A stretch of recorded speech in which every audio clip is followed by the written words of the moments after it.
அன்பிற்குரியவர்களே, இறையாசிர் உங்களோடு. நான் இதை வேண்டினேன், எனக்கு இவ்வளவு பிரச்சனை இருக்கிறது. எனது கண்ணீரை காண்பார் இல்லை. இந்த இறைவனுக்கு என் மீது இரக்கமே இல்லை. நான் ஏறாத கோவில் இல்லை, கும்பிடாத தெய்வம் இல்லை என்று பல்வேறு புலம்பல்கள் நம் வார்த்தைகளாலும் ஒரு முறையாவது அலங்கரிக்கப்பட்டிருக்கலாம். ஆனால் நாம் கேட்டது கிடைக்கப் பெறாததற்கு யார் காரணம்? கடவுளா அல்லது நாமா? அதற்கான பதிலை தான் இன்றைய நற்செய்தி நமக்கு சொல்லுகிறது. இயேசுவோடு பரிசேயரின் பந்தியில் அமர்ந்திருந்த ஒருவர் சும்மா இருக்க முடியாம இயேசுவிடம் கேள்வி ஒன்று தொடுக்கிறார். என்று சலித்துக்கொண்டு, இறையாட்சி விருந்தில் பங்கு பெறுவோர் பேறு பெற்றோர் என்கிறார். இயேசுவும் உடனே ஒரு உவமையாக, ஒருவர் பெரிய விருந்து ஒன்று ஏற்பாடு செய்து பலரையும் அழைத்தார். ஆனால் அழைத்தவர்கள் எல்லாம் ஏதாவது ஒரு சாக்கு போக்கினை சொல்கிறார்கள். ஆனால் அந்த சாக்கு போக்கு என்னவென்றால், ஒருவன் வயல் வாங்கியிருக்கிறான், ஆகவே நான் கண்டிப்பாக செல்ல வேண்டும் என்கிறான். இன்னொருவன் 5 ஏறு மாடுகளை வாங்கியிருக்கிறேன், ஆகவே அவற்றை சென்று நான் பார்க்க வேண்டும் என்கிறான்.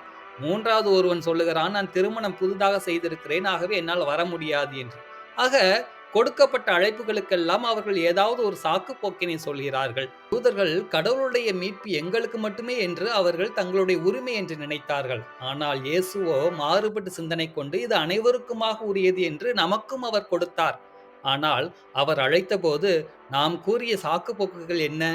இயேசு நம்முடைய குரல்களை கேட்க தயாராக இருக்கின்றார். நாம் அவரிடம் கேட்டபொழுது அவர் நமக்கு கொடுக்கவில்லை என்று சொல்லி நாம் புலம்புகிறோம். ஆனால் அவர் கொடுத்த அழைப்பிற்கு நாம் முதலில் செவிசாய்த்தோமா? அவர் கொடுத்த அழைப்பிற்கு நாம் முதலில் கீழ்ப்படிந்தோமா? இந்த 3 விருந்தினர்களும் கடவுளுக்கு கீழ்ப்பணிவதற்கு மறுத்து தங்களது தனிப்பட்ட ஆசைகளையும் உரிமைகளையும் சுகபோகங்களையும் கடவுளின் அன்பான அழைப்பை விட மிகவும் மதிப்புள்ளதாக கருதினார்கள். இவரிடம் காணப்பட்டது பற்றுதலின் குரல். கடவுளே, நீங்கள் நித்தியத்தை அழைக்கலாம். ஆனால் எனது இப்போது வாங்கிய இந்த நிலம்தான் எனக்கு உண்மையானது. எனது கடுமையான உழைப்பு எனக்கு உத்தரவாதம் அளிக்கிறது என்று தனது தனிப்பட்ட இன்பமே எனக்கு முதல் தேவை என்று இயேசுவின் அழைப்பை நிராகரிக்கிறார். இயேசுவை பொறுத்தவரை கடவுளுக்கு 2ஆம் இடம் கொடுப்பது இடம் கொடுக்காமல் இருப்பதற்கு சமம். விருந்து தயாரான பிறகு அவர்கள் வந்திருக்க முடியும், ஆனால் வரவில்லை. அவர்களின் உலகியல் பற்றுதலே கடவுளின் விருந்தில் தங்கள் இருக்கை நிரந்தரமாக காலியாக இருக்க அனுமதித்தது.